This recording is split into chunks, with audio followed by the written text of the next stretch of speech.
మనము ఆది కాండాన్ని ఒకరోజు, రెండవ ఆదివారం, మొదటి ఆదివారం, నెలలో మొదటి ఆదివారము ఆది కాండాన్ని 11 అధ్యాయాలు మాత్రమే ధ్యానం చేస్తాం. ఆది కాండం అది 8 దినాలు వచ్చినప్పటికీ కూడా 11 అధ్యాయాలు మాత్రమే. ఆది కాండము మొదటి వారము, రెండవ వారము రూతు గ్రంథము, మూడవ వారము హెబ్రీ పత్రిక, 4వ వారము రోమ పత్రిక. ఈ 4ని వారం తర్వాత వారం మనం ధ్యానం చేస్తూ ముందుకు కొనసాగాలని మనం ఈ రీతిగా నిర్ణయించుకోవడం జరిగింది. ఈరోజు రూతు గ్రంథాన్ని వివరణ మాత్రమే ఇచ్చి నేను ఈరోజు నా ప్రసంగాన్ని ముగించేదానికి సిద్ధపడతాను. రూతు గ్రంథాన్ని చదవలేనటువంటి దీన స్థితికి వెళ్ళిపోతా ఉంది ఈరోజు సంఘం. అలా వెళ్ళకూడదని ప్రభు యొక్క ఆజ్ఞ. మీరు ఏం చేసినా ఇబ్బంది లేదు, కానీ చదువు వచ్చి దేవుని వాక్యాన్ని చదవకపోతే మాత్రం ఖచ్చితంగా దేవునికి మీరిష్టలు కారనే దాని అర్థం. మీరు ఇష్టమైనటువంటి వారు ఖచ్చితంగా బైబిల్ని రోజు కనీసం ఒక అధ్యాయం అన్నా చదవాలి. అది ఏ పుస్తకమైనా కానీ.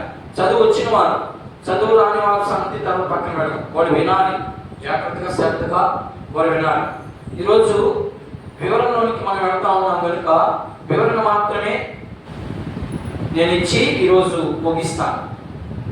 రూతు గ్రంథము మొదటి అధ్యాయము 16 నుండి 18 వచనాలు మనం చదువుతాం. మీకు ఏం అర్థమైంది? రూతు గ్రంథం చదివితే మీకు ఎంతవరకు ఏం అర్థమైంది? 1వ అధ్యాయంలో ఏ భాగం కనిపిస్తా ఉంది? అక్కడ 22 వచనాలు మాత్రమే ఉంటాయి. 22 వచనాల్లో మీకు ఏం అర్థమైంది? అది ఒక సినిమా స్టోరీ లాగా ఉంటుంది. ఎందుకు సినిమా అనే పదాన్ని ఉపయోగించాలంటే మన వాళ్ళకి ఈ రేంజ్లో పోతేనే అర్థమవుతుందని నేను మీకు అట్లా చెప్తా ఉన్నాను. కానీ వాస్తవానికి అలా చెప్పకూడదు. కానీ మనకు అర్థం కావాలి కాబట్టి ఖచ్చితంగా ఒక స్టోరీ లాగా ఉంటుంది. ఏం అర్థమైంది? 1వ అధ్యాయం చదవండి. 16వ వచనం నుంచి 18వ వచనాలు మనం గమనిద్దాం. అందుకు రూతు నా వెంబడి రావద్దని, నన్ను విడిచి పెట్టమనియు నన్ను బతిమాలకొనవద్దు. నీవు విడి చోటుకే నేను వచ్చేదను, నీవు నివసించు చోటునే నేను నివసించేదను. నీ జనమే నా జనము, నీ దేవుడే నా దేవుడు. నీవు మృతి పొందిన చోటను నేను కూడా మృతి పొందేదను, అక్కడనే పాతి పెట్టబడును. మరణము తప్ప మరి ఏదైనాను నిన్ను నన్ను ప్రత్యేకించిన ఎడల యెహోవా నాకు ఎంత కీడైనా చేయును గాక అని తనతో కూడా వచ్చుటకు ఆమెకు మనసు కుదురునని నయోమి తెలుసుకొని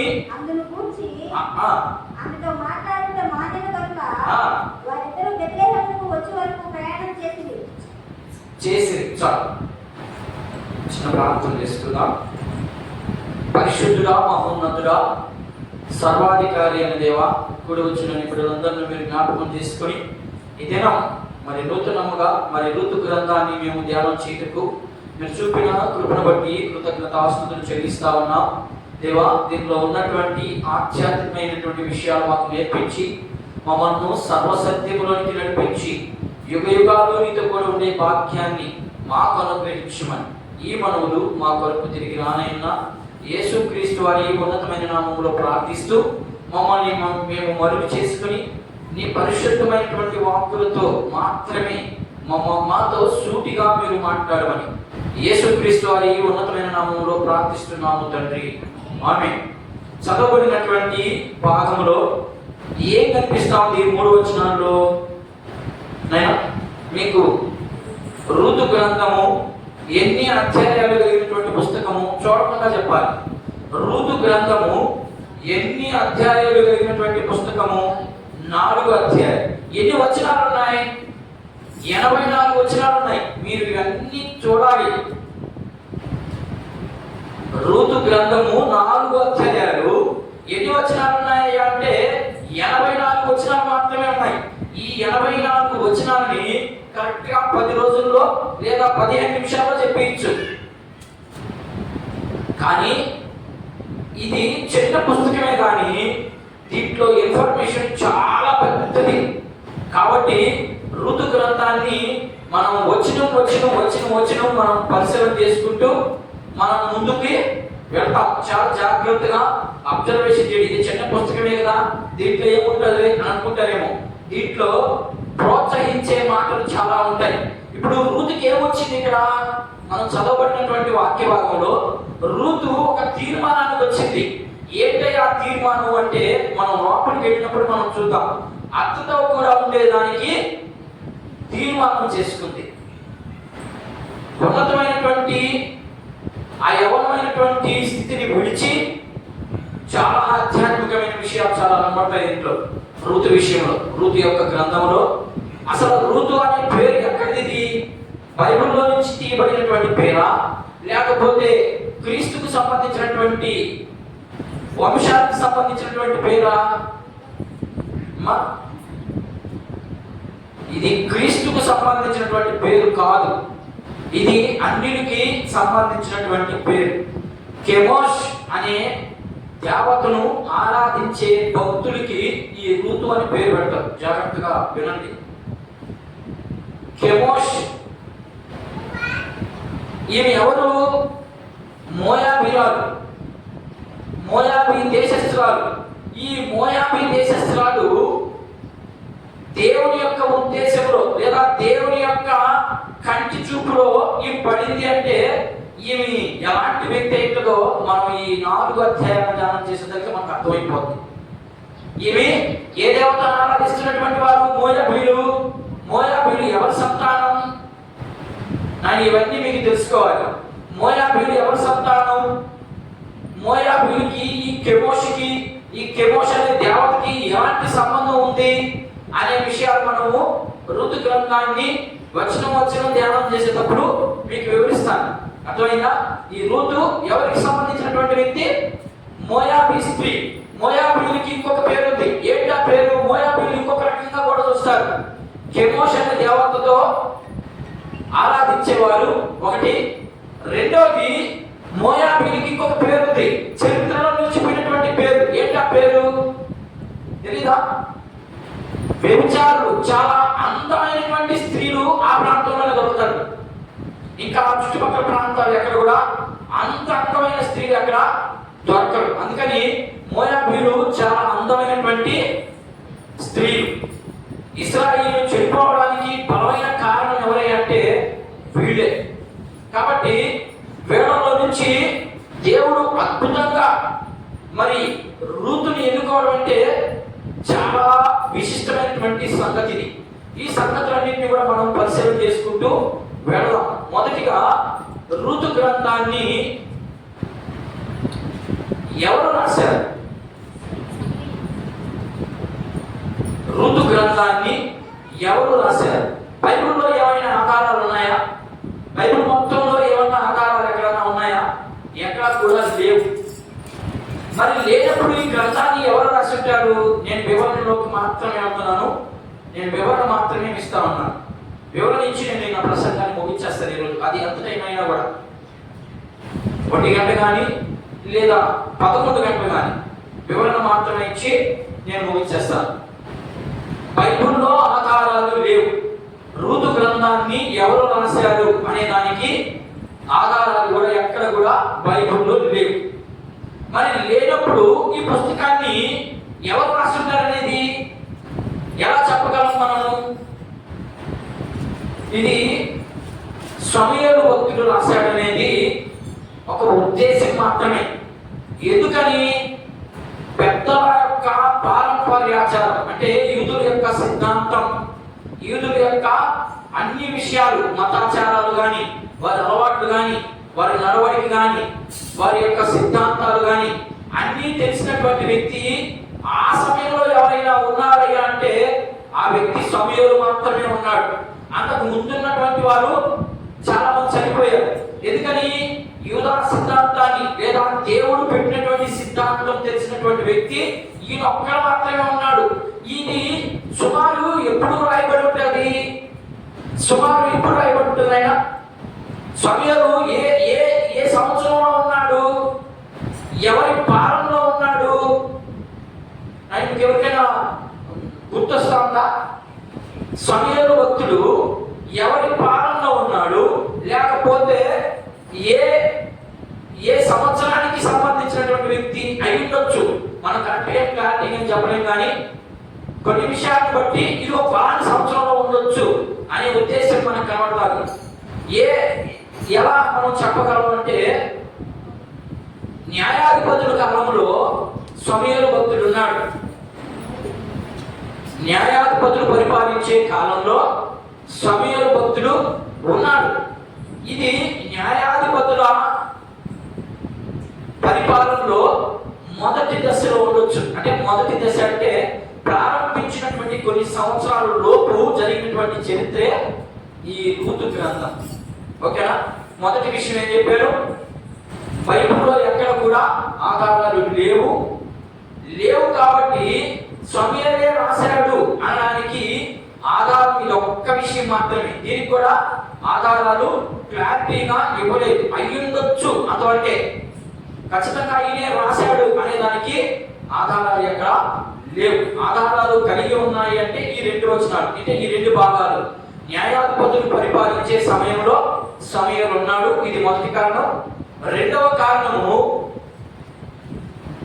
పెద్దల యొక్క అంటే యూదుల యొక్క సిద్ధాంతాలన్నింటినీ, దేవుని యొక్క ఉద్దేశాలన్నింటినీ ఎరిగిన వ్యక్తి సమయలు. ఈ రెండు కారణాలను బట్టి ఈ పుస్తకాన్ని సమయలే రాసుంటాడు అనే దానికి ఆధారం. అంతే, అది వాడుక భాష, అంతే, దాన్ని మనం నమ్మాలి, అంతే. ఇది మొదటి విషయం. రెండో విషయం, ఈ గ్రంథాన్ని ఎప్పుడు రాసుంటాడు?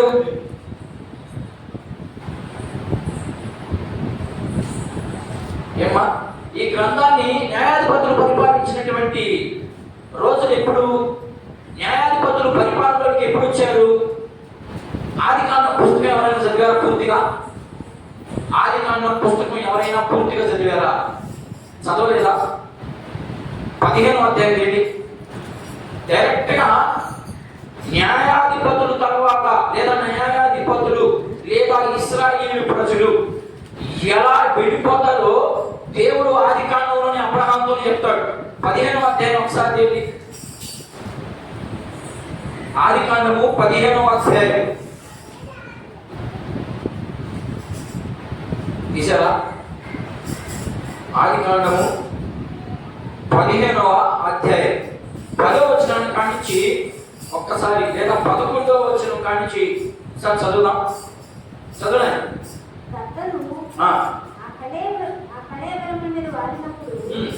అబ్రాము వాటిని తోలివేసింది. తొలిపోయినప్పుడు అబ్రామునకు గాఢ నిద్ర పట్టెను. భయంకరమైన కటిక చీకటి అతన్ని తప్పగా ఆయన ఈ సంతతి వారు తమను కాని పరదేశమందు నివసించి ఆ దేశపు వారికి వాసులుగా నుండు. వారు 400 ఏళ్ళు వీరికి శ్రమ పెట్టు. ఈ వాక్య భాగానికి న్యాయాధిపతులు పరిపాలనకి సంబంధం చాలా దగ్గరుంది. ఏం జరిగిందయ్యా అంటే, అబ్రహాముతోనే చెప్పేశాడు ముందుగానే. ఏమని చెప్పాడంటే, నీ జనము నీది కానటువంటి దేశంలో పరవాసులుగా, దాసులుగా, బానిసలుగా 400 సంవత్సరాలు వాళ్ళకి బానిసలుగా ఉంటారు అని చెప్పాడు. ఇప్పుడు బానిసలుగా ఉన్నప్పుడు జరిగినటువంటి సంఘటన న్యాయాధిపతుల గ్రంథం, లేకపోతే బానిసల గ్రంథంలో నుంచి లేదా బానిసత్వంలో నుంచి బయటకు వచ్చిన తర్వాత రాయబడినటువంటి పుస్తకమా? నేను అర్థమవుతుందా? ఇప్పుడు అబ్రహాముతో చెప్పాడు, వీళ్ళు 400 సంవత్సరాలు తమది కానటువంటి వారి కింద దాసులుగా ఉంటారు అన్నాడు. ఇప్పుడు దాసులుగా ఉన్నప్పుడు జరిగినటువంటి సంఘటనగా కనబడుతుందా, లేకపోతే దాసులుగా ఉండి విడిపించబడిన తర్వాత జరిగినటువంటి సంఘటనగా కనబడతా ఉందా? అర్థం చేసుకునేదానికి ప్రయత్నం చేయండి.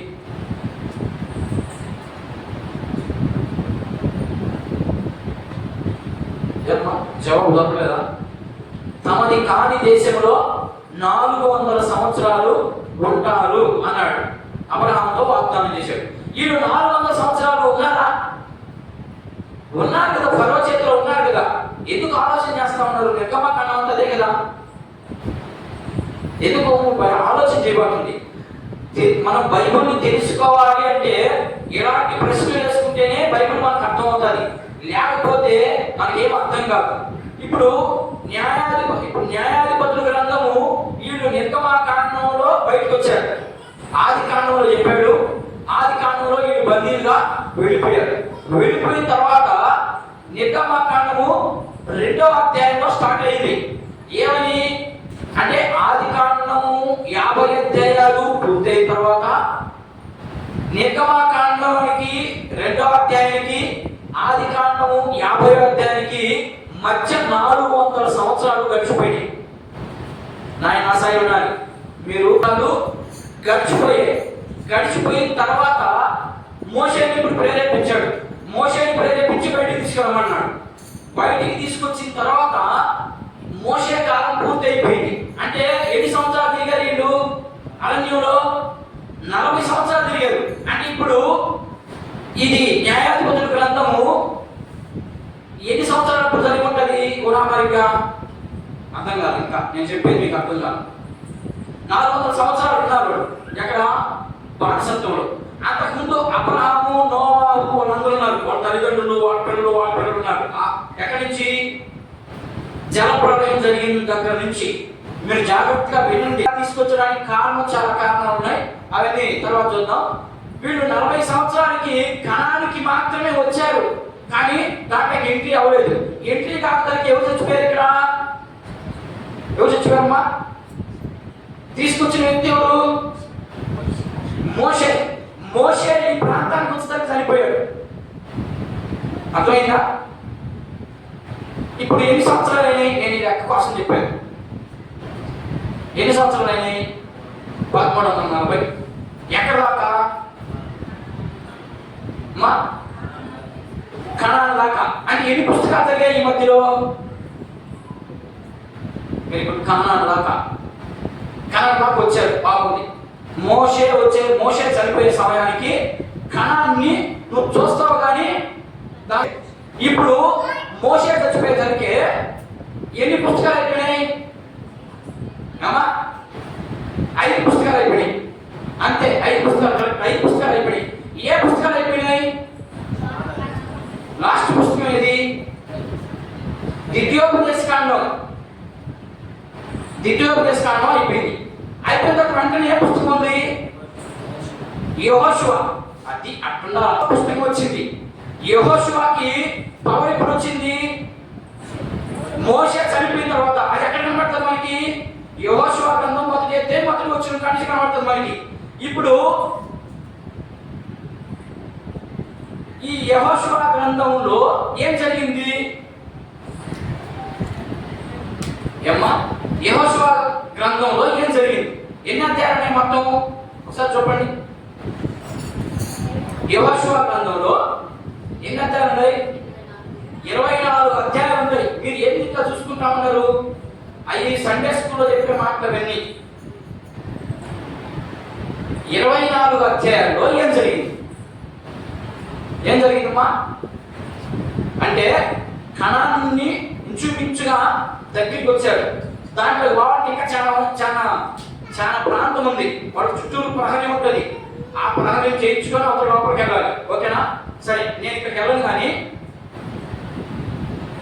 ఇప్పుడు 1340 ఎక్కడికి? కణాల దగ్గరికి వెళ్ళి దానికోసం నేను ఇంత స్టోరీ చెప్తా ఉండేది. న్యాయాధిపతుల గ్రంథము ఇంచుమించు 1300 సంవత్సర కాలంలో జరుగుతూ ఉంది. దీన్ని బట్టి ఇప్పుడు 1300 సంవత్సరంలో న్యాయాధిపతుల మొదటి 10 అధ్యాయాల్లో తరువాత రాయబడిన పుస్తకమే రూతు. ఎందుకు రాయబడింది?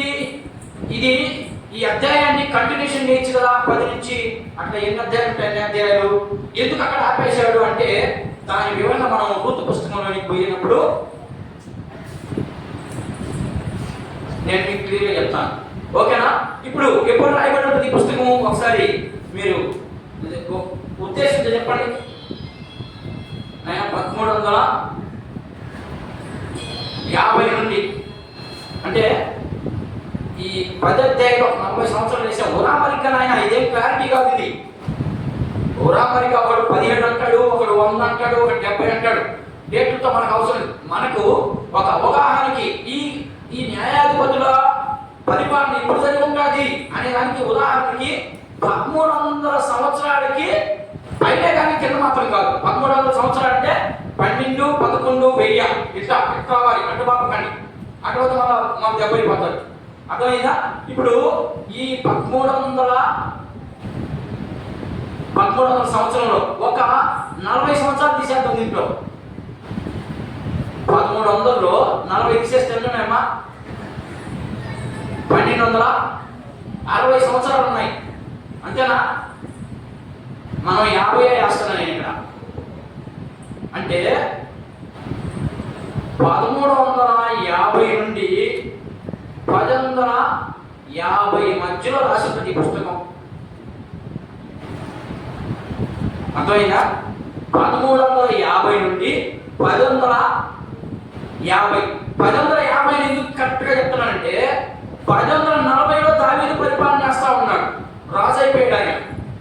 ఈ ఉద్దేశాన్ని బట్టి మనము ఈ పుస్తకాన్ని ఎప్పుడు రాసింటారు ఉరామరిక అంటే 1350 నుండి లేదా 1340 నుండి మీ ఇష్టం. 1300 పైన 1040 మధ్యలో రాసి ఉంటాడు. ఇది రాసిన దానికి కాలం ఎంత టైం పట్టింది. సరే, రాసింది ఇప్పుడు అనేది మనకు క్లారిటీగా అర్థమైపోయింది. ఈ యొక్క అధ్యాయంలో ఎన్ని వచనాలు ఉన్నాయో తెలుసుకున్నాము. 4 అధ్యాయాలు 84 వచనాలు ఉన్నాయని తెలుసుకున్నాం. సరే, రూతు గ్రంథాన్ని ఎందుకు ఈ పుస్తకంలో పెట్టాల్సి వచ్చింది? రూతు దేవుని బిడ్డ కాదు కదా. రూతు దేవునికి సంబంధించినటువంటి వంశంలో నుంచి వచ్చినటువంటిది కాదు కదా. అంటే మొదటి నుంచి ఇప్పుడు క్రీస్తు బయటకు వస్తాడు ఈమె నుంచి. ఎందుకు అన్య దేశంలో నుంచి అంటే దేవుని కానటువంటి ప్రజల్లో నుంచి తీసుకురావడానికి చాలా బలమైన కారణం ఉంది. ఓకేనా? ఆ బలమైన కారణం ఏంటి అంటే దీంట్లో నుంచి ఆధ్యాత్మికమైనటువంటి విషయాలు అంటే తప్పిపోయినటువంటి దేవుని విషయంలో తప్పిపోయినటువంటి వారిని, మొదటి దేవుని పిల్లలు ఎవరు? యూదులు. మనం యూదులుగా ఉన్నావా? లేవు. అంటే మనం దేవుని విషయం ఏమైపోయినప్పుడు తప్పిపోయినటువంటి వారిని దేవుని పిల్లలుగా చేసుకునేదానికి, వాడు చేసినటువంటి పాపాల నుండి విడిపించడానికి, వాడు చేసినటువంటి శాపాల నుండి విడిపించడానికి ఇప్పుడు రూతుని ఎన్నుకున్నాడు.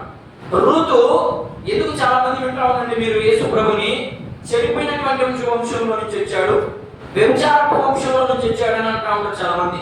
ఎందుకు రావాల్సి వచ్చింది అంటే ఆ అంటే తప్పిపోయినటువంటి వారు దేవుణ్ణి ఎరిగితే వాళ్ళంతా గట్టిగా నిలబడతారు దేవుల్లో. ఏదో దేవుని దగ్గరికి వచ్చేసి ఏదో చేసేస్తే సరిపోదు. ఎవరైతే దేవుడిని తృణీకరిస్తారో, ఎవరైతే దేవుడిని వ్యతిరేకిస్తారో అలాంటి వ్యక్తి దేవుని కానీ నమ్ముకున్నాడు అంటే వాడికి వెనక్కి తిరిగి చూడని దీని ఉద్దేశం. ఇందుకు రాశాడు ఈ పుస్తకాన్ని. ఎందుకయ్యా అంటే వీళ్ళది ఏ ఊరు? నయోమి దేవురమ్మా. దాంట్లో 3 వ్యక్తులు కనబడతారు మనకి. ఎవరెవరు? మొదటి కనబడే వ్యక్తి ఎవరు? ఎలిమెలెకు. ఎవరైనా? నయోమి భర్త. ఆయనకి ఎంతమంది పిల్లలు? 2 పిల్లలు. ఈ 2 పిల్లలతో నీకు నేను స్టోరీ లాగా చెప్తాను. దీన్ని 3 బయలుదేరు అంటే 4 బయలుదేరు. 4 ఉన్నారు. ఎక్కడున్నారు వీళ్ళు? ఏమ్మా కాదు నాయన, వీళ్ళు ఎక్కడున్నారు? యూదయ దేశంలో ఉన్నారు వీళ్ళు. యూదయ ప్రాంతంలో అంటే దేవుని ప్రజలు కదా వీళ్ళు. ఈ ప్రాంతంలో ఉన్నారు. ఈ ప్రాంతాన్ని ఎవరు పరిపాలిస్తున్నారు? న్యాయాధిపతులు పరిపాలించే కాలంలో జరిగింది ఇదంతా. న్యాయాధిపతులు పరిపాలించిన 10 సంవత్సరాలు తరువాత జరిగినటువంటి సంగతి ఇదంతా. అర్థమైందా? ఈ యూదా ప్రాంతంలో బెత్లెహేము, అర్థమైందా? బెత్లెహేము అనే గ్రామంలో నివసిస్తున్నటువంటి ప్రజలు. ఈ యూదా ప్రాంతానికి కరువు వచ్చింది. ఏమొచ్చింది? కరువు వచ్చింది. ఎందుకు వచ్చింది అనే ప్రశ్న మీరు నన్ను వేయచ్చు. నేను దీనికి రేపు వచ్చే నెల 2వ ఆదివారం దీనికి జవాబిస్తాను. నేను అప్పుడు దాకా మీరు చదువుకోరండి, సరేనా? ఈ యూదా ప్రాంతంలో కరువు వచ్చింది. కరువు వచ్చినప్పుడు వీళ్ళు ప్రయాణం అయ్యారు. ఎక్కడికి ప్రయాణం అయ్యారు? ఇక్కడ ఉన్నటువంటి ఈ యూదా ప్రాంతానికి చుట్టుపక్కల ఉన్నటువంటి ప్రాంతాల వాళ్ళందరూ కూడా, ఇది నెల్లూరు జిల్లా అనుకుందాం మనకు అర్థమయ్యే దానికి. నెల్లూరు జిల్లా ఎన్ని గ్రామాలు ఉన్నాయి? ఈ చుట్టుపక్కల ఉన్నటువంటి మండలాల్లో కరువు వచ్చేసరికి ఇప్పుడు వీళ్ళు కృష్ణా జిల్లాకు పోతున్నారు. మీకు అర్థమయ్యేదానికి కృష్ణా జిల్లాకు వెళ్ళేది. అట్లాగనే ఈ యూదా ప్రాంతంలో బెత్లెహేము అనే గ్రామంలో, ఆ గ్రామానికి సంబంధించి చుట్టుపక్కల ఉన్నటువంటి ప్రాంతాలన్నీ కూడా మోయాబులో పంటలు బాగా పండుతున్నాయి. అక్కడ కరువు లేదు, అక్కడ సమృద్ధిగా పంట ఉంది. మీకు నేను చెప్పేటప్పుడే అర్థమైపోవాలి మీ ఆధ్యాత్మికమైన జీవితం. అర్థమైందా? ఇది దేవుడు ఏర్పాటు చేసుకున్నటువంటి ప్రాంతం. అర్థమైందా? ఈ ప్రాంతంలో కరువు వచ్చింది. నువ్వు దేవుని బిడ్డవే, నీకు శ్రమలు వస్తున్నాయి, నీకు కన్నీళ్ళు వస్తున్నాయి, నీకు ఇంకా ఇంకొకటి వస్తుంది, నీకు ఇంకా వ్యతిరేకతలు వస్తున్నాయి. ఇదంతా యూదా ప్రాంతంలో దేవుని బిడ్డలకే వచ్చింది. నీకు రావడం ఏంటి పెద్ద లెక్క? ఓకే. ఇప్పుడు వీళ్ళు ఇక్కడ నిలవలేక, ఆ శ్రమలకు తట్టుకోలేక, ఆ బాధలు భరించలేక, ఆ ఆకలితో ఉండలేక బాగా పండే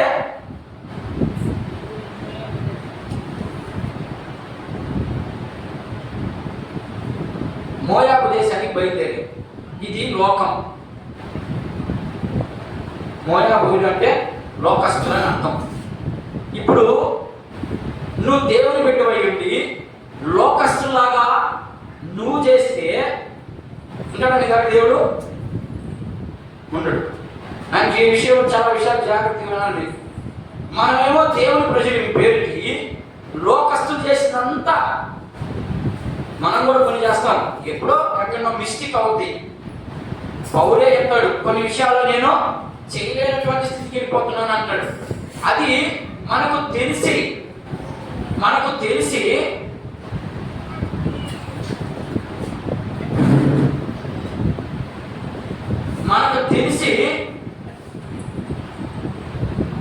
తప్పు చేస్తా ఉన్నాము అంటే దాన్ని ఏమంటారు?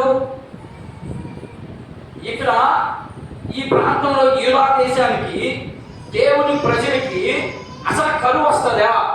దేవుడే వాళ్ళని ఏర్పాటు చేశాడు, దేవుడే వాళ్ళ బాధల్ని విన్నాడు, దేవుడే వాళ్ళని విడిపించాడు, దేవుడే పలాని ప్రాంతానికి పోయి అన్నాడు. పలాని ప్రాంతానికి పోయి సమృద్ధిగా పాలు తేనెలు ప్రవహించే దేశాన్ని ఇస్తే మళ్ళా ఇవి ఏం చేస్తుంటే కరువు వచ్చుంటది? ఇది పాయింట్ నెంబర్ 1. మనం దీంట్లో నుంచి ఏం నేర్చుకోవాలా? నీవు దేవుని బిడ్డవయ్యండి, నీ దేవుని వాక్యాన్ని చదువుతా, దేవుని పాటలు పాడతా, దేవుని ఆరాధిస్తా, ప్రభు బలలో చెయ్యి వేస్తా, అన్యులు చేసినట్టు నువ్వు చేస్తే నీ కుటుంబం ఎలా ఉంటుంది? నీ కుటుంబం అంటే నీ ఇంట్లో ఉన్నటువంటి కుటుంబం గురించి కాదు నేను మాట్లాడేది. నీ హృదయం అనే ఆలయం ఏమైపోయింది? పాడు చేసేసుకుంటా ఉన్నావు నీ ఆలయాన్ని. నీ ఆలయాన్ని పాడు చేసుకుంటే ఆలయం పాడైపోతే ఎవరు వస్తారు ఆలయంలోకి? అప్పవాడు వచ్చేస్తాడు. అప్పవాడు వచ్చి ఏం చేస్తాడు? మౌనం ఉంటాడు. నిన్ను పదే కెలుపుతా ఉంటాడు. అలా కెలికించుకుంటున్నావు అంటే దాని అర్థం ఏంటి? నీలో దేవుని వాగ్దానాలు, దేవుని ధర్మశాస్త్రం నీలో లేదు. అట్లాగే లేదు. లేకపోతే కరువు కురిపించాడు. కరువు కురిపించేదానికే వీళ్ళు మోయాబు వైపుకి వచ్చారు. మోయాబు వైపు అంటే లోకాలు ఏమేమి ఉంటాయి? అన్నీ ఉంటాయి. కాబట్టి ఈ ప్రాంతానికి వచ్చారు. అది జరిగినటువంటి సంఘటన. అందుకని ఈ బెత్లెహేము ప్రాంతం ఎందుకు రాశాడు దాని గురించి చెప్తా ఉన్నాను. వీళ్ళకి ఇష్టం వచ్చినట్టు చేసేసరికి అది ఏంటి, ఎలా చేశారు, ఏం చేశారు అనేది, ఎవరు చేశారు అనేది, కరువు రావడానికి కారణం ఏంటో మనం తర్వాత చూద్దాం. అందుకని వీళ్ళు బయలుదేరారు. ఎవరెవరు బయలుదేరారు? ఎలిమెలెకు, నయోమి, వారి యొక్క పిల్లలు ముగ్గురు. వీళ్ళు వచ్చి ఇక్కడ 10 సంవత్సరాలు గడిపారు. ఓకేనా? ఈ 10 సంవత్సరాలు గడిపి మీకు డీప్గా చెప్పేస్తాను ఎందుకు రాశాడు, నేపథ్యం ఏంటి అనేది విషయాన్ని చెప్తున్నాను. అయితే వీళ్ళు కరువు వచ్చింది, ఆ కరువుకి 10 సంవత్సరాలు ఉన్నారు. ఈ 10 సంవత్సరాలలో ఎవరు చచ్చిపోయారు? నయోమి భర్త చచ్చిపోయాడు. ఎవరు? ఎలిమెలెకు చచ్చిపోయాడు. అర్థమైందా? ఎలిమెలెకు చచ్చిపోయాడు. చచ్చిపోయిన తర్వాత నయోమి ఏం చేసింది? తన 2 పిల్లలకి పెళ్లి చేసింది. ఎవరు చేసింది? మళ్ళా కూడా తప్పు చేస్తా ఉంది. నిర్గమకాండంలో చెప్తాడు, మీరు దేవుని బిడ్డలనే పెళ్లి చేసుకోవాలి, అంతే.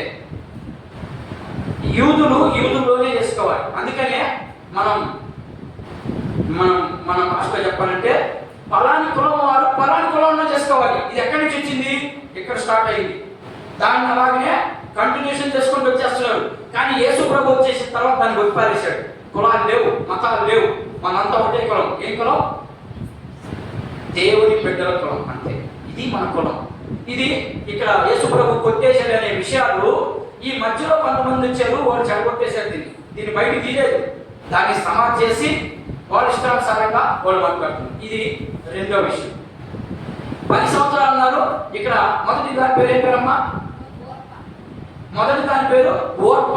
అంటే ఓర్ప. మొదటి దాని పేరు ఓర్ప, రెండవ దాని పేరు రుతు. వీళ్ళిద్దరు ఎవరు? మోయాబీ స్త్రీలే. వీళ్ళిద్దరిని పెళ్లి చేసుకున్నాడు. వీళ్ళిద్దరిని పెళ్లి చేసిన తర్వాత వీళ్ళిద్దరు భర్తలు చనిపోయారు. చనిపోయిన తర్వాత ఇదంతా ఇది మీకు ఆల్రెడీ మీకు ఆ స్టోరీ తెలుసు కాబట్టి నీకు ముందు ఎందుకంటే సమయం సరిపోదు. సరే, ఇంతటితో ఈ భాగం ముగిసింది. ఎందుకు రాయబడింది అంటే ఈ దేవుని ప్రజలలో ఈ బెత్లెహేము అనే ప్రాంతంలో ఎంత కరువు వచ్చినా దేవుని యందు భయభక్తులు కలిగినటువంటి కుటుంబం ఏదైనా ఉంది అంటే తప్పు చేస్తాం. ఆ తప్పుని మళ్ళా సరి చేసుకునే కుటుంబం ఎవరైనా ఉంది అంటే అదే నయోమి యొక్క కుటుంబం. వాళ్ళు దేవుని మార్గంలో నుంచి తప్పిపోలేదు. వాళ్ళు ఎందుకు వెళ్ళారు మోయాబు ప్రాంతానికి అంటే ఇక్కడ చచ్చిపోతారు ఇక్కడ ఉంటే అనే భయంతో వెళ్ళిపోయారు. పాపం దేవుని భయంతో కాదు, దేవుని భయం లేక కాదు, దేవుని ఆజ్ఞలన్నీ హృదయంలో ఉంచుకొని కూడా దేవునికి వ్యతిరేకంగా చేస్తుంటే కొన్ని సమయాల్లో మనం కూడా తట్టుకోలేము. కొన్ని సమయాల్లో అలాంటప్పుడు మనం కూడా తప్పు చేస్తామనే దీంట్లో నుంచి మనం నేర్చుకోవాలి. చేసిన తప్పుని పదే చేస్తా ఉన్నామంటే అది దాన్ని మీరు అర్థం చేసుకోండి. నేను చెప్పండి, వీళ్ళు ముగ్గురు గురించి మనకి నేర్పించడం కోసమే ఈ రూతు యొక్క పుస్తకాన్ని బైబిల్ గ్రంథంలో పెట్టబడింది. స్త్రీ కలిగిన పేరుతో 2 పుస్తకాలు ఉన్నాయి బైబిల్లో. ఏ పేరు అది? రూతు, ఎస్తేర్. ఈ 2 పేర్లు మాత్రమే ఉన్నాయి. ఇక తర్వాత ఎన్నో పాయింట్లు చెప్పాను ఇప్పుడు దాకా? 5 పాయింట్లు చెప్పానమ్మా. 4, 5 చెప్పాను. ఇప్పుడు 7వ పాయింట్, 6 పాయింట్లు చెప్పాను. ఓకేనా? ఇప్పుడు వీళ్ళు ఈ ప్రాంతం నుంచి ఈ ప్రాంతానికి వెళ్ళిపోయారు కదా. ఇప్పుడు ఇక్కడ బోయాజు అనే వ్యక్తి కనబడతాడు. అర్థమైందా? బోయాజు ఎవరు అసలు? ఏమ్మా, అసలు బోయాజుకి రూతుకి ఏం సంబంధం? బోయాజు రూతు ద్వారా ఎవరు వచ్చారు? యెషయా వచ్చాడు. వీళ్ళిద్దరి నుంచి రావడానికి కారణం ఏంటి? విడిపించాలి. వీళ్ళు ఎక్కడున్నారు? వీళ్ళు వచ్చేసారు ఆయనకి, మోయాబులకి, పాపంలోకి వచ్చేసారు.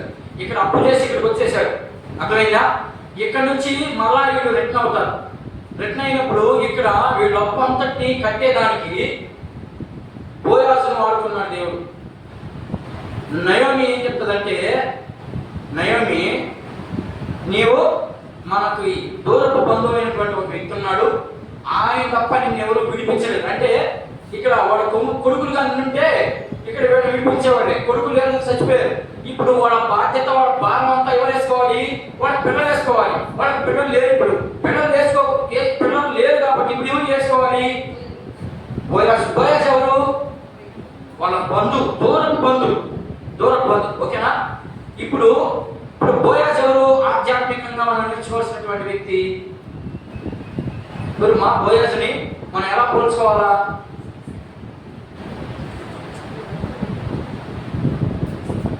క్రీస్తుగా పోసుకోవాలి. రూతుని ఎవరు పోసుకోవాలి?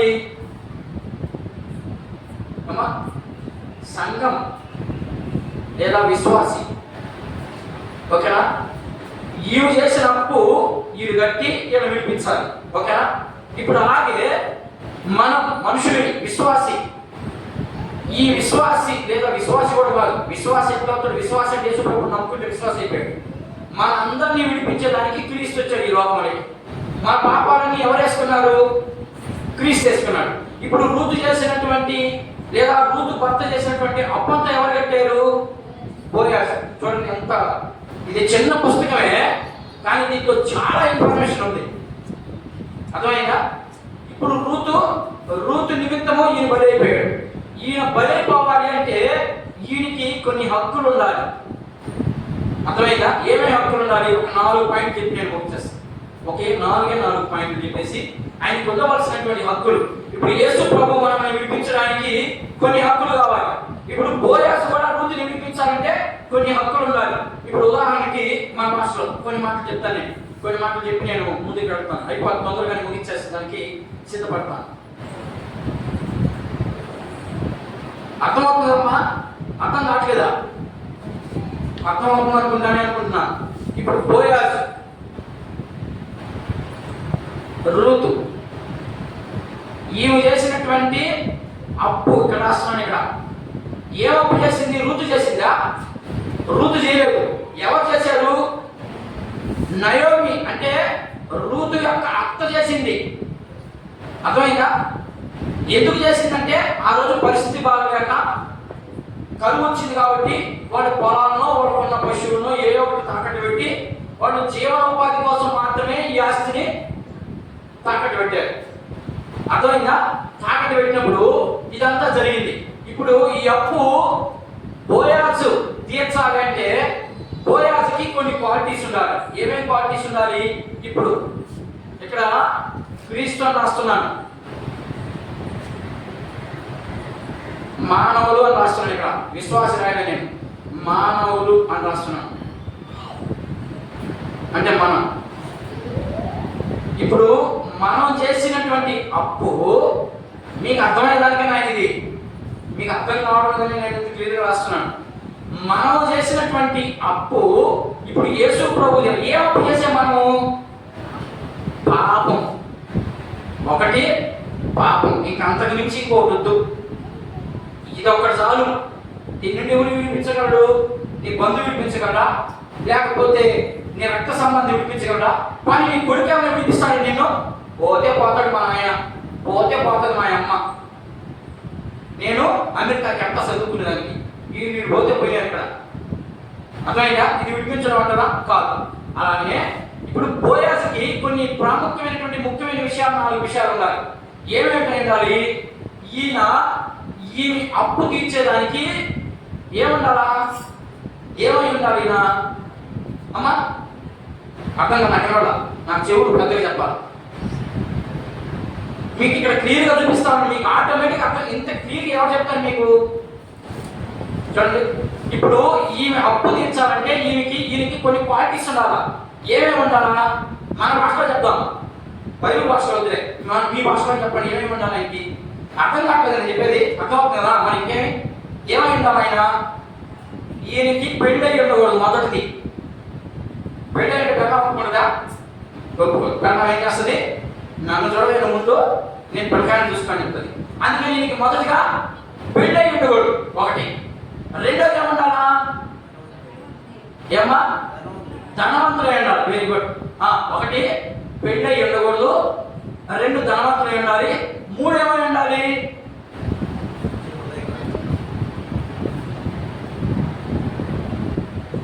మంచి హృదయం. ఇది కూడా రాద్దాం, ఇది కూడా మంచి మాట. హృదయం, మంచి హృదయం కలిగి ఉండాలా. ఇంకా మంచి హృదయం కలిగి, ఉదాహరణకి ఎవరైతే చెప్పిన మాట మంచి హృదయం. ఉదాహరణకి మంచి హృదయం కలిగి ఉంటే ఎవరైనా నేను చేసిన అప్పు తీరుస్తారా? సహాయం చేయగలదే కానీ ఏదో 10 రూపాయలు ఇచ్చి ఇక్కడ ఇక్కడ ఇక్కడ ఏం జరిగింది క్లియర్ చేయాలి. కాబట్టి ఈ హృదయం తప్పు, ఇది వద్దు, ఇది పనికిరాదు. మంచిదేది కానీ పనికిరాదు. ఇక్కడ ఈ స్పాట్కి పనికిరాదు. ఏం కలిగి ఉండాలి? 4 విషయాల్లో.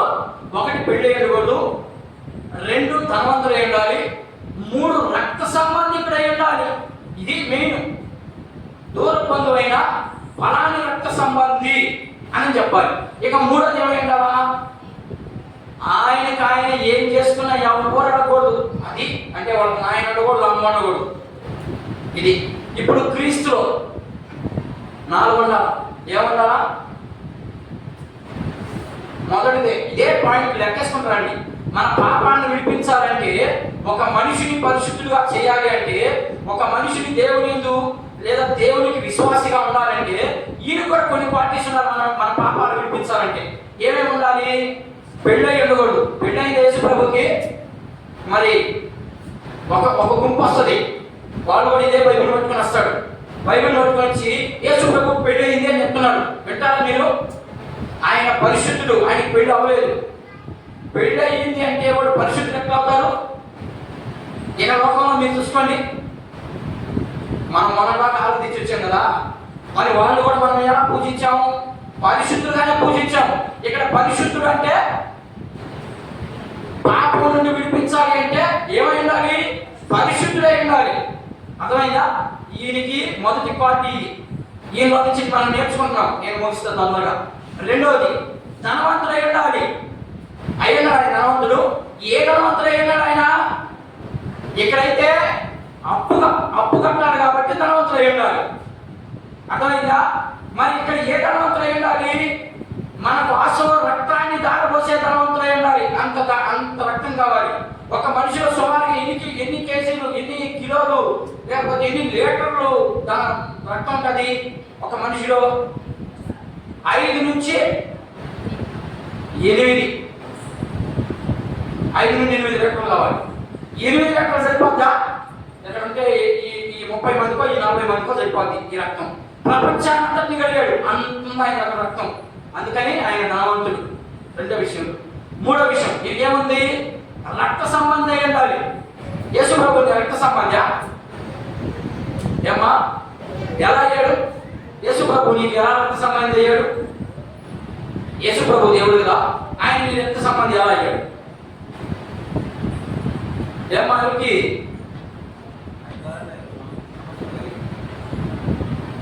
ఓకే అయింది. ఎలా ఆయన నీకు రక్త సంబంధికుడు అయ్యాడు?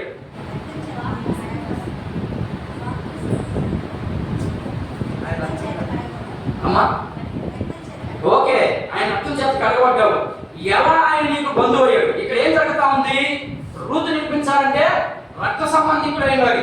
ఇప్పుడు నన్ను నిలిపించాలంటే ఎవరు రావాలి? ఇప్పుడు నా కొడుకు రావాలి లేదా నా తమ్ముడు రావాలి. ఇప్పుడు వీళ్ళిద్దరు లేరు.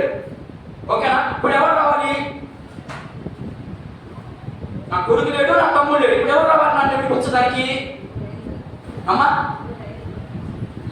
ఎవడో వచ్చినట్టు కుదరదు. యూదుల సిద్ధాంతం ఉంది, అదే చెప్తా ఉన్నాను. మా చిన్నయ్య రావాలి. మా తమ్ముడు లేనప్పుడు, నా కొడుకు లేనప్పుడు ఎవరు రావాలి? మా చిన్నయ్య రావాలి. మా చిన్నయ్య కూడా లేనప్పుడు ఎవరు రావాలి? ఆయన కూతుర్ని ఎవడో పెళ్లి చేసుకుంటాడు చూడు, వాడే రావచ్చు. అది యూదుల సిద్ధాంతం. ఇప్పుడు అదే విధంగా క్రీస్తు మనకు రక్త సంబంధికుడు ఎలా అయ్యాడు అని అడుగుతున్నాను నేను. ఈయన రక్త సంబంధికుడు అయి ఉండాలి. ఇప్పుడు యేసు ప్రభువు మనకి ఏమై ఉండాలి? రక్త సంబంధికుడు అంటే తమ్ముడు, అన్న అయి ఉండాలి. అంతే కదా?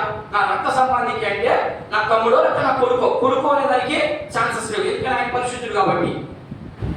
ఇప్పుడు తమ్ముడే ఉండాలి ఖచ్చితంగా, లేదా అన్నయ్య ఉండాలి. నాకు అన్నయ్య ఉండాలి అంటే ఆయన ఎవరి గర్భంలో పుట్టుండాలి?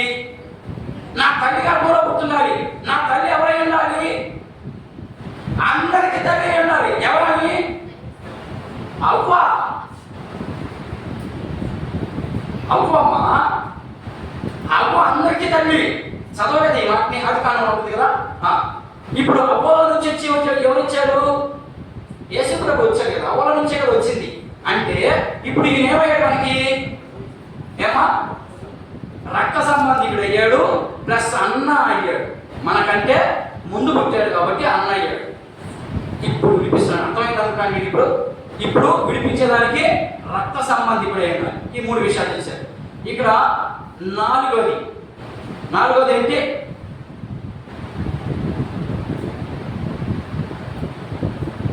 నాలుగోది ఏమై ఉండాలి? స్వతంత్రుడై ఉండాలి. అంటే ఆయన ఎవ్వరు కూడా ఈ పని చేయకూడదు నువ్వు అని ఆజ్ఞాపించకూడదు, లేకపోతే ఈ పని చెయ్యి అని చెప్పకూడదు. ఆయనకి ఆయనే చేసుకోగలిగిన వ్యక్తే స్వతంత్రుడు అంటాడు. స్వతంత్రం ఉందా దేవునికి? ఉంది. కాబట్టి నీ పాపాల నుండి మనల్ని బయటికి తీసుకొచ్చి చూపించాడు. ఇది రూతు గ్రంథంలో ఉన్నటువంటి వివరణ. ఇది ఒక భాగం, ఇది ఒక భాగం. ఇకపోతే రెండవ భాగం చూపిస్తాను. అలా విడిపించగలగాలి అంటే కొన్ని అర్హతలు ఉన్నారని చెప్పాను కదా. ఏంటి అర్హతలు? ఇక్కడ మీకు ఊరికే ఉదాహరణతో చూపించాను. ఇప్పుడు దేవుని వాక్యంలో నుంచి కొన్ని వచ్చినా చూసి మనం ముగిస్తాం. ద్వితీయోపదేశకాండం చూద్దాం. కానీ ఇంట్రడక్షనే ఇంత చెప్తే ఇక ప్రసంగం అంతసేపు చెప్తాడు అనుకుని చెప్పండి, ముగిస్తాను. ఆయన ద్వితీయోపదేశకాండం 25వ అధ్యాయం 5వ వచనాన్ని ఒకసారి గమనిద్దాం. చూడండి, నేను ఇప్పుడు చెప్పిన ప్రతి మాట ఇక్కడే ఉంటుంది, బైబిల్లో ఉంటుంది. ద్వితీయోపదేశకాండము 25వ అధ్యాయం 25వ అధ్యాయము 5వ వచనాన్ని ఒకసారి చూడండి.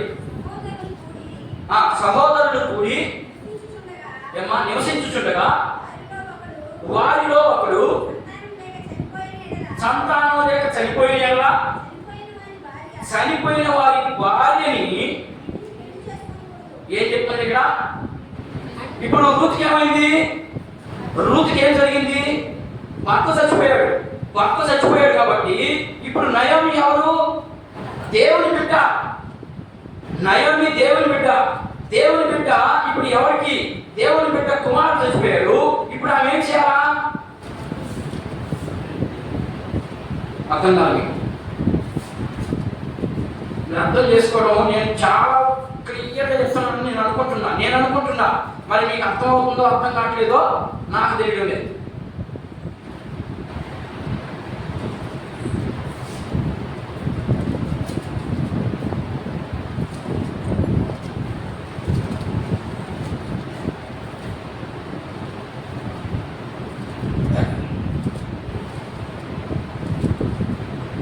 ఒకటోవాడి భార్య, రెండోవాడి భార్య ఈమె నయోమి.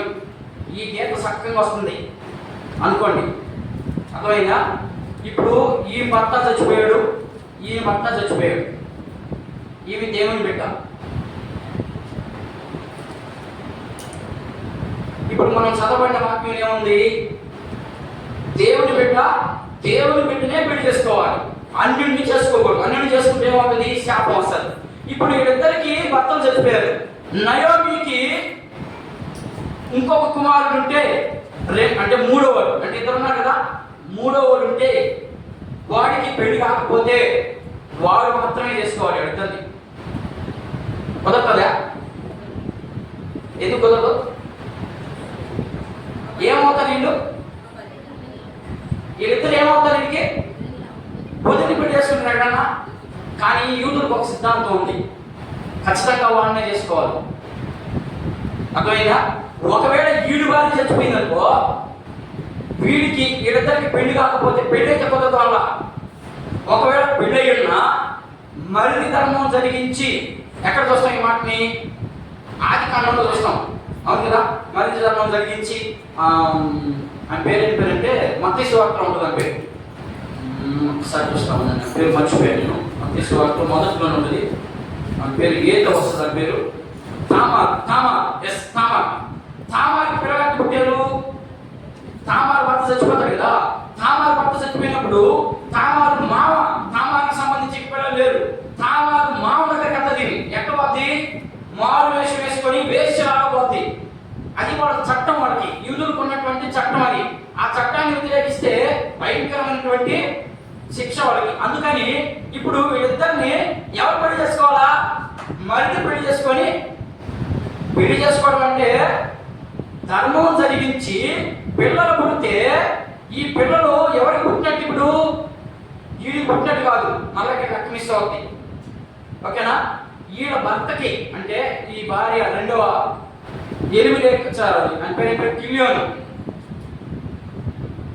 కిలియోని పుట్టినట్టు వీడు చచ్చిపోయాడు కదా, వీడు పుట్టిస్తే వీడికి రక్త సంబంధికులు ఎవరు? వీధి ఈడ గుంపు అవుతుంది.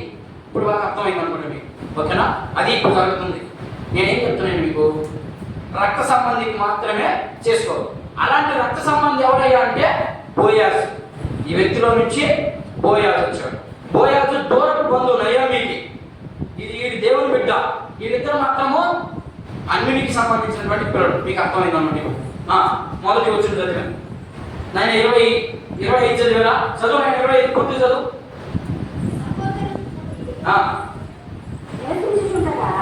వారిలో ఒకడు సంతానం లేక చనిపోయిన ఎడల చనిపోయిన వాని భార్య అతన్ని పెళ్లి చేసుకోకూడదు. ఆమె పెళ్లికి సహోదరుడు ఆమె ఎద్దకు పోయి పెళ్లి చేసుకొని సహోదరునికి మారుగా ఆమె ఎడల రక్తధర్మము జరగవలేదు. నేను చెప్పింది తప్పేమన్నా? నేను చెప్పింది ఏంటది ఏమమ్మా దొరికింది. ఇప్పుడు ఇది మొదటి కారణం. ఏమై ఉండాలా? రక్త సంబంధికి అయి ఉండాలి. రెండవది బంధువు అయి ఉండాలి. ఒకటి నంబర్ 1. ఇంకా నంబర్ 2 ఫిలిప్పీలకు రాసినటువంటి పత్రిక. అదే మాట చెప్పాలి కష్టంగా కొరత నిబంధనలో కూడా. ఫిలిప్పీలకు రాసినటువంటి పత్రిక చూద్దాం. 2వ అధ్యాయం. అక్కడ కానీ అన్నాయి అయిపోయింది. నా టైం కూడా ముగిస్తా. ఫిలిప్పీలకు రాసినటువంటి పత్రిక చాలా వచ్చినా ఉన్నాయి. ఫిలిప్పీలకు రాసినటువంటి ఫిలిప్పీ సంఘానికి రాస్తా ఉన్నాడు పౌలు గారు. ఏమని రాస్తున్నాడో చూద్దాం. ఫిలిప్పీలకు రాసినటువంటి పత్రిక 2వ అధ్యాయం. 2వ అధ్యాయం తీసారా? 5వ వచనం చదవండి ఒకసారి. క్రీస్తు యేసునందు కలిగిన ఈ మనసును మీరును కలిగి ఏం కలిగి ఉండాలా? ఇక్కడ ఏం కలిగింది? బోయాజుకి మనసు కలిగింది. మీరు ఇప్పుడు క్రీస్తు యేసుకు కలిగినటువంటి మనసుకి కూడా క్రీస్తు యేసుకి ఏ మనసు కలిగి ఉంది? ఏమ్మా చదవండి. ఏం మనసు కలిగి ఉందో చూద్దాం. చదవాలి. చదవాలి. దేవుని స్వరూపం కలిగిన వాడై ఉండి దేవునితో సమానంగా ఉండుట విడిచిపెట్టకూడని భాగ్యమని ఎంచుకొనలేదు అని మనుషుల పోలికగా పుట్టి దాసుని స్వరూపమును ధరించుకొని తను తానే రిక్తునిగా చేసుకొని మరియు ఆయన ఆకారమందు మనుషునిగా కనబడి మరణము పొందనంతగా అనగా శిలువ మరణము పొందనంతగా విధేయత చూపిన వాడై తను తాను తగ్గించుకొనెను. ఏం చేశాడంటే ఆయన? ఏం చేశాడు ఆయన? శిలువ మరణం పొందునంత తనను తాను తగ్గించుకున్నాడు. క్రీస్తు మనలో ఉంటే ఏమవుతుంది? ఇది తగ్గించుకునే స్వభావం కనబడుతుంది. ముందు మనలో లేకపోతే ఏం కనబడుతుంది? తగ్గించుకునే స్వభావము కనబడుతుంది. దాంట్లో ఇంకా కొన్ని మాటలు చూద్దాం. 8వ వచనం చదువు. అట్లా 8వ వచనం చదువు. మరియు ఆయన ఆకారమందు మనుషునిగా కనబడి మరణం పొందినంతగా. అదే కదా మీరు చదివింది. సారీ అయిపోయింది. హెబ్రీయులకు రాసిన పత్రిక 2వ అధ్యాయం చూడండి. అక్కడ చదవండి. కొన్ని వచనాలు మనం పరిశీలన చేస్తున్నాం. ఇది నిజమేనా అనే దానికి మనం పరిశీలన చేస్తా ఉన్నాం. హెబ్రీయులకు రాసినటువంటి పత్రిక 2వ అధ్యాయం 14వ వచనాన్ని ఒకసారి గమనిద్దాం. కాబట్టి ఆ పిల్లలు రక్త మాంసములు కలవారైనందున ఆ ప్రకారమే మరణము యొక్క బలము గలవానిని అనగా అపవాదిని మరణము ద్వారా నశింపజేయకును జీవితకాలం అంతయు మరణమేమో చేత కాక దాస్యమునకు లోబడిన వారిని విడిపించుటకును ఆయన ఇతరుడు ఎంత మనకి ఎంత చేస్తే మనం కనీసం ఆయన చెప్పినట్లు కొంతైనా చేయగలుగుతున్నావా? ఎంతో చెప్పాడు ఆయన. మనం అంతా చేయలేం. ఎంతైనా చేయగలుగుతున్నావా? చేయలేకపోతున్నాం. ఎంత దౌర్భాగ్యం చూడండి. మనం మాత్రం నాకు పాటికి పోతే పాపం పాస్టర్ గారు నాకు పాఠం ఇవ్వాలి, పాట ఇవ్వాలి, వాక్యం నేనే చదవాలి, సంఘటనగా కూడా నేనే ఉండాలి. నీకు క్వాలిటీస్ ఉంటే తీసుకో బంగారంగా. నీకు కనీసం నువ్వు చేయగలిగిన క్వాలిటీస్ కూడా నువ్వు చేయలేకపోతున్నావు అంటే నీకు ఎందుకు ఇవన్నీ? నీకు ఇస్తే సంఘం ఏమైపోద్ది? బాడైపోద్ది. సరే ఇంకొక మాట చూద్దాం. 2వ క్వాలిటీ. ఇది మొదటి క్వాలిటీ చూసాం. ఏమైనా కదా? రక్త సంబంధికుడు ఉండాలి.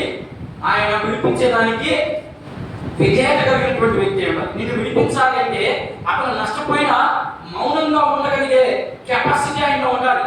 అలాంటి వ్యక్తి ఎవరయ్యా అంటే మొదటిగా బోయాజులో నుంచి మనం క్రీస్తు చూస్తున్నాం కాబట్టి క్రీస్తు. నువ్వు విడిపించగలవా?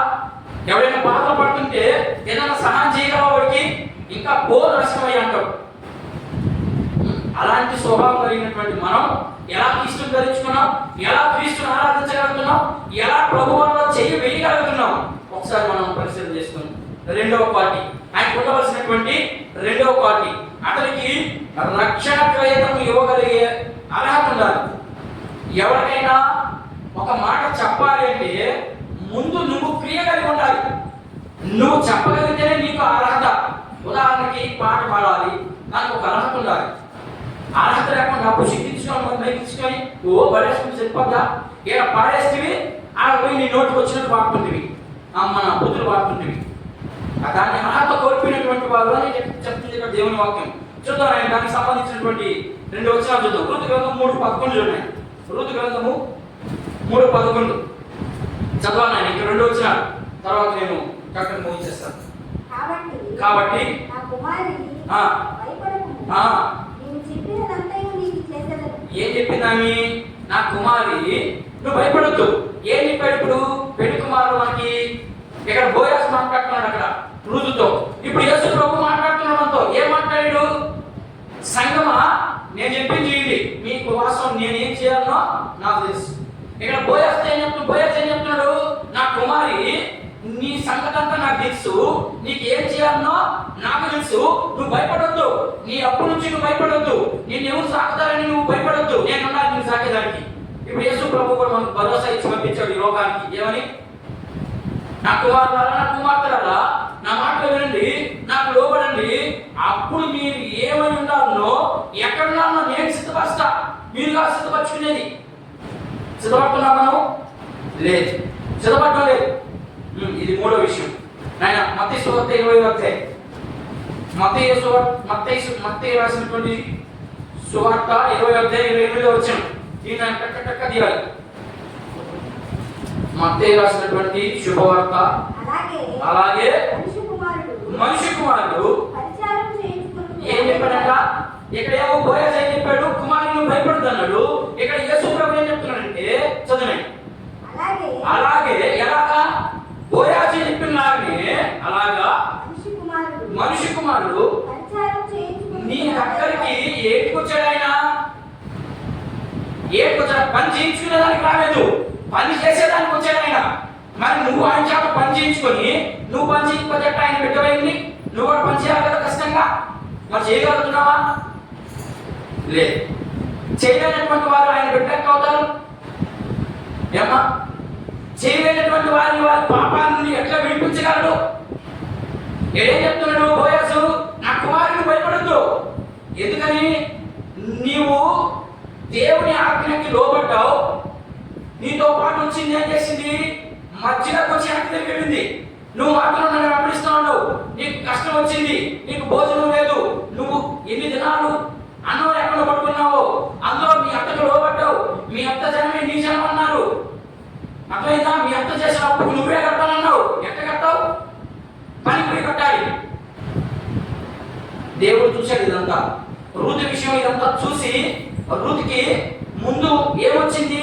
నిస్పృహ, నిరాశతో బయలుదేరింది. ఎక్కడికి? మనం రేపు అధ్యాయంలోకి వెళ్ళినప్పుడు చూస్తాం. ఇదంతా నిరాశతో బయలుదేరింది. ఎక్కడి నుంచి? మోయాబు నుంచి. ఎక్కడికి? బెత్లెహేము ప్రాంతానికి, మన యూదా ప్రాంతానికి. ఏం లేదు. అప్పుడు చూస్తే అప్పుడు పెరిగిపోయింది. ఎలా? దేవుడు బోయాజుని తీశాడు అద్భుతంగా. ఎవరిని? దేన్ని బట్టి? ఋతు యొక్క తగ్గింపు స్వభావాన్ని బట్టి, ఋతు యొక్క మర్యాదను బట్టి, ఋతు యొక్క క్రమం బట్టి బోయాజుని తీశాడు. బోయాజుని తీసి బోయాజు ద్వారా చింతకంత శ్రమ లేకుండా అంతా అప్పు కట్టేశాడు. వాళ్ళ కుటుంబం సంతోషానికి వెళ్ళిందా? వెళ్ళింది. అలాగే ఈరోజు నీ కుటుంబం, నా కుటుంబం ఒకవేళ శ్రమలో ఉందేమో దేవుని విషయంలో, ఒకవేళ దేవుని విషయంలో దేవునితో కూడా నడవాలంటే శ్రమ అనిపిస్తున్నామేమో.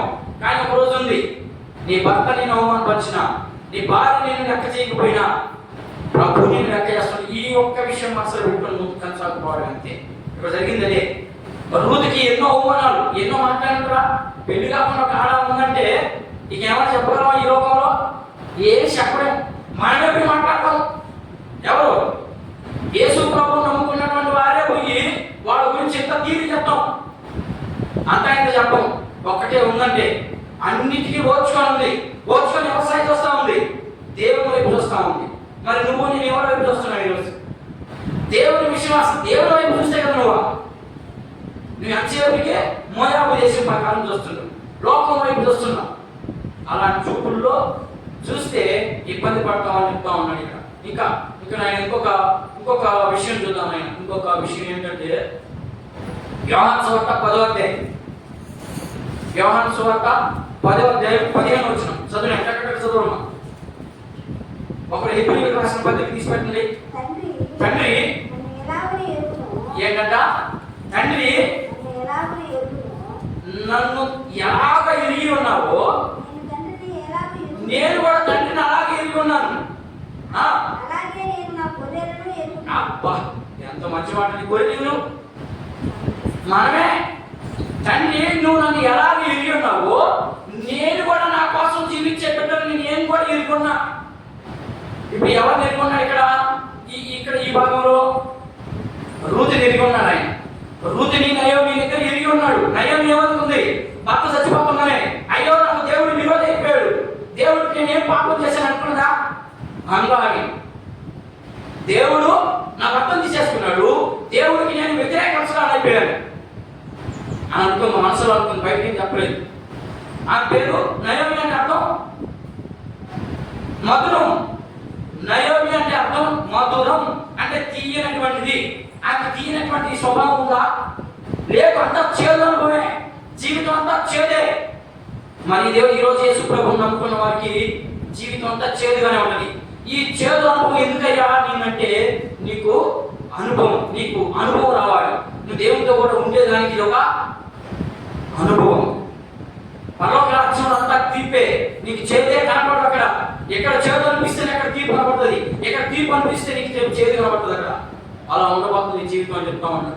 ఇంకొక 2 వచనాలు చదివి నేను ముగిస్తాను. హెబ్రీయులకు రాసిన పత్రిక లాస్ట్ మాట. హెబ్రీయులకు రాసిన పత్రిక 10వ అధ్యాయం 7వ వచనం. ఇంకా చాలా వచనాలు ఉన్నాయి, నా సమయం సరిపోలేదు కాబట్టి నేను మానేస్తాను. చదివా హెబ్రీయులకు రాసిన పత్రిక 10వ అధ్యాయం 7వ వచనం. తీసిన చదువుమా. అప్పుడు నేను గ్రంథపు చుట్టలో మమ్మల్ని కూర్చి వ్రాయబడిన ప్రకారము దేవా ఇదిగో ఏమిటికి వచ్చాడంటే పైన ఏమైనా దేవుని చిత్తం అంటే తండ్రి చిత్తాన్ని నెరవేర్చడానికి వచ్చున్నాడు. మరి నువ్వెవరి కోసం వచ్చినప్పుడు సంఘానికి పాస్టర్ చిత్తాన్ని నెరవేర్చడానికి, దేవుని చిత్తాన్ని నెరవేర్చడానికి వచ్చినాడు. నువ్వు ఈరోజు ఎలా ఉన్నావు? దేవుని వాక్యానికి లోబడుతున్నావా? దేవుని వాక్యానికి అసలు కట్టుబడుతున్నావా అనేది మనం ఒకసారి వెనక్కి రిపీట్ చేసుకొని ప్రభు వాళ్ళలో చేయి వేస్తున్నాం కదా. వేసేవాడు ఒక్క రోజన్నా పరిశీలన చేసుకోరా? ఏమ్మా, మనం ఎందుకు వేస్తున్నాం ప్రభు వాళ్ళలో చెయ్య? అసలు ఈ ప్రభు వాళ్ళలో చెయ్యి ఎందుకు వేయాలి? వేసిన తర్వాత మన జీవితం ఎలా ఉండాలి? మనకు ఏం తెలియకుండా వేస్తున్నామంటే శాపానికి గురైపోతున్నాం అనేది దాని అర్థం. అర్థమైంది? వేస్తాం, తప్పు చేస్తాం, ఆ తప్పులన్నింటినీ ఒప్పుకొని చెయ్యి వేసి దాన్ని విడిచిపెట్టాలి. మళ్ళా ఏమో చేస్తేవి, మళ్ళా కంటిన్యూషన్ చేస్తేవి. ఇక శాపం రాక ఏమొస్తుంది? నీ మందిరానికి శాపం వస్తుంది, నీ కుటుంబానికి కాదు, నీకు కాదు. నీ మందిరమే కొల్లబుస్ అయిపోద్ది. ఆ మందిరంలో వచ్చి ఏం చేస్తారు? పాపవాది వచ్చి చేస్తారు. మన స్వభావం మారకుండా ఇది దేవుని ఆలయమే, ఇది పరిశుద్ధమైన ఆలయమే అని అనుకుంటే బెస్ట్. సరే, ఇక చివరి మాట. ఆయన స్వతంత్రుడై ఉండాలి. ఆ స్వతంత్రుడు ఎవరో మనకి ఆల్రెడీ ఎవరో స్వతంత్రుడై ఉన్నాడో మనకు అర్థమవుతా ఉంది.